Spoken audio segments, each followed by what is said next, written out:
మీ business ఏదైనా మీ ఊర్లో promotion చేయాలంటే అది సుమన్ టీవీతోనే సాధ్యం. ఇప్పుడే సంప్రదించండి.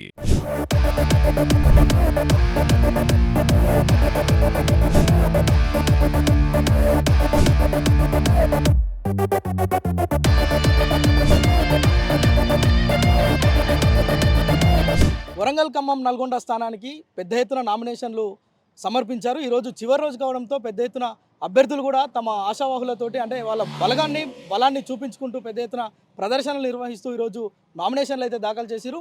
మనకు ఇక్కడ వరంగల్కి చెందిన చంద్రక్రాంతి గారు కూడా ఈరోజు నామినేషన్ దాఖలు చేశారు. అసలు నిజంగా ఎంఐఎంఈలు పోటీ చేస్తున్నారు, పెద్ద ఎత్తున డబ్బు వరద పారుతోంది. కానీ ఈ నేపథ్యంలో కేవలం పట్టభద్రుల సమస్యలను పరిష్కరించడం కోసమే పోటీలో ఉంటున్నానని చెప్తున్నారు. ఒకసారి మాట్లాడే ప్రయత్నం చేద్దాం. అన్న నమస్తే.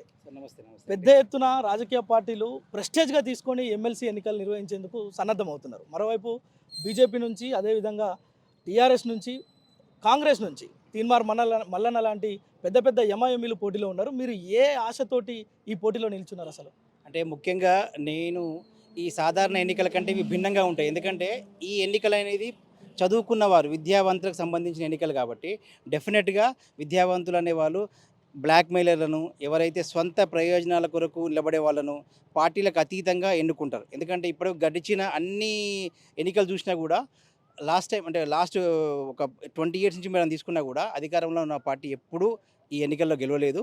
మరి ఇంకోటి ఏంటంటే ఎవరైతే నిస్వార్థంతో ప్రజలకు ఇన్ ద సెన్స్ చదువుకున్న వారికి, పట్టభద్రులకు ఎవరైతే న్యాయం చేయగలుగుతారో వాళ్ళ సమస్యల మీద పోరాడేటోడు కావాలి. అంతేగాని ఎంతసేపు బ్లాక్మెయిల్ చేసుకుంటూ తర్వాత వాళ్ళ సొంత ప్రయోజనాలు చేసుకుంటూ ఉండే వాళ్ళకైతే పట్టభద్రులు అస్సలు వాళ్ళకు ఓటయ్యరు.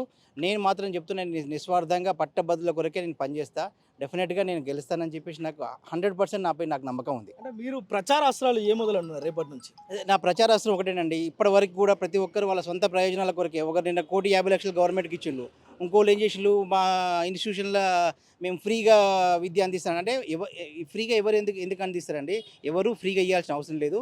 వారికి ఫ్రీగా తీసుకోకుండా ఉండడానికి వాళ్ళను పట్టభద్రులను కూడా వాళ్ళకు ఒక ఉద్యోగం వచ్చేంత వాళ్ళకి భరోసా కల్పించాలి.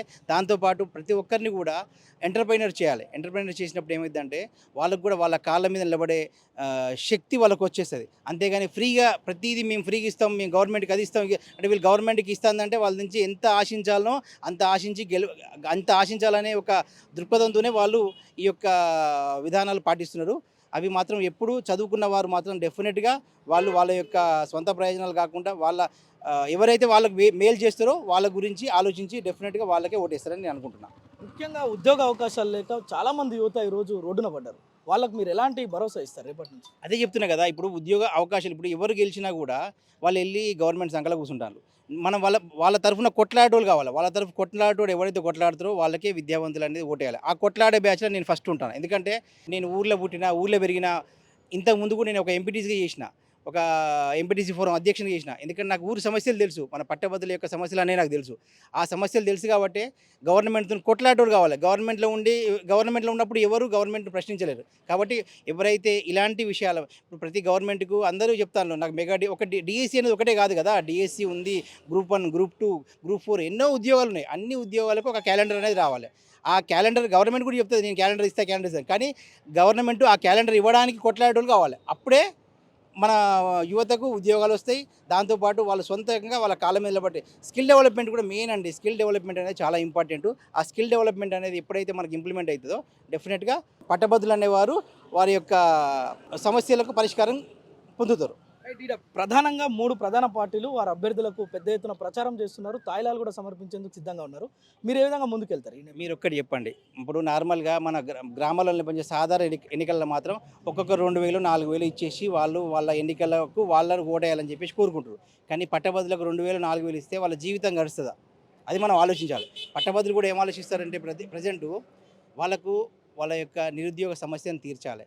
2,000, 4,000 ఇచ్చిన వాళ్ళని ఎప్పుడైనా నమ్మినా కూడా వాళ్ళకైతే ఎవరు లాభం చేయరు. ఇప్పుడు నేను 2,000 ఇప్పుడు ఒక 15 కోట్లు, 20 కోట్లు, 50 కోట్లు, 100 కోట్లు ఖర్చు పెట్టాడు వాడు అంతకంటే దాన్ని ఎక్కువ సంపాదించాలని ఆలోచిస్తారు. కానీ ఈ 15 కోట్లు, 20 కోట్లు ఇచ్చేసి వాళ్ళు ఊరికనే వీళ్ళకి సాయం ఎందుకు చేస్తారు? అస్సలు చేయరు. కాబట్టి ఎవరైతే మీ దగ్గరికి డబ్బులు ఇస్తానో అలాంటి వారికి మీరు అస్సలు ఎన్నుకోకండి. ఎందుకంటే మనం తెలివి కల్లోని చదువుకున్నోని ఎన్నుకోకుంటే ఆలోచన లేని వాళ్ళు వాళ్ళ చేతిలో మన పిల్లల యొక్క భవిష్యత్తును పెట్టాల్సిన పరిస్థితి ఏర్పడుతుంది. ఇలాంటి డబ్బులు ఇచ్చి వాళ్ళు వాళ్ళ స్వప్రయోజనాల గురించి ఆలోచించే వాళ్ళు మన పిల్లల యొక్క భవిష్యత్తును అస్సలు తాకట్టు పెట్టొద్దు. మన విద్యావేత్తలు కానీ పట్టభద్రులు కానీ మీ అందరికీ నేను సవినయంగా కోరుకునేది ఒకటే, మీరు విద్యావంతులైన నన్ను మీరు ఎన్నుకోండి, మీకు నేను 100% మీకు న్యాయం చేస్తానని చెప్పేసి నేను ఈ సముఖంగా చెప్తున్నాను. ఇది కేవలం బ్లాక్ మెయిలర్స్ని, డబ్బున్నోళ్లను, ఓట్లు కొనుగోలు చేసేవారిని కనుక ఓట్లు వేసి గెలిపిస్తే పట్టభద్రుల జీవితాలు ఆగమవుతాయి. తనకు ఓటు వేసి గెలిపిస్తే ప్రజా సమస్యలు, పట్టభద్రుల సమస్యలు పరిష్కరించడంతో పాటు ఉద్యోగ అవకాశాలు కల్పిస్తామని స్పష్టంగా హామీ ఇస్తున్నారు. కెమెరా పర్సన్ సాయితో ప్రేమ్, సుమన్ టీవీ, నల్గొండ.